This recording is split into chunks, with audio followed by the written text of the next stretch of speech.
iba't ibang weather systems pa rin ang nakakaapekto sa ating bansa. Ang Northeast Monsoon o amihan ang magdadala pa rin ng mga pag-ulan, partikular na sa ilang bahagi ng extreme northern Luzon. Ang shearline naman, ang shearline po ay nasa pagitan ng mainit na hangin mula dito sa Karagatang Pasipiko, tinatawag nating easterlies, at yung malamig na hangin na mula naman sa Northeast Monsoon o amihan. At dahil po dyan, may mga kaulapan, makikita nyo, may mga kaulapan po dito sa may bahagi, sa may silangang bahagi ng Northern Luzon, magdadala pa rin ng mga pag-ulan sa malaking bahagi ng Cagayan Valley at maging sa Cordillera. Samantala naman, makikita po ninyo itong kumpul na kaulapan na nasa may silangang bahagi ng Mindanao.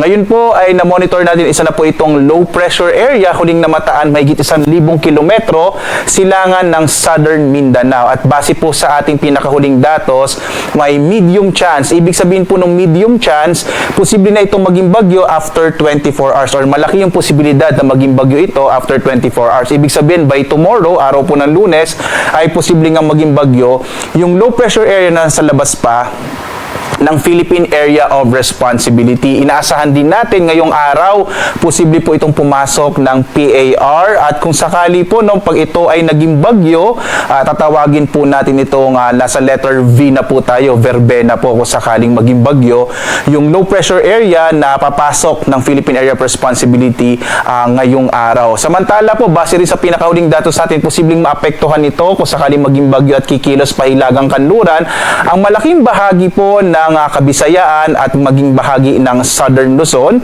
at posible pong ito'y kumilos mula Lunes, bukas hanggang Miyerkules at papunta po dito sa may bahagi ng West Philippine Sea. Mamaya po ipapakita ko sa inyo yung weather advisory na inisyo natin kaninang alas 5 ng umaga. Makikita nyo po kung anong mga lugar yung posibleng makaranas ng malalakas sa mga pag-ulan sa pagkilos nga nitong low pressure area na maaring maging bagyo.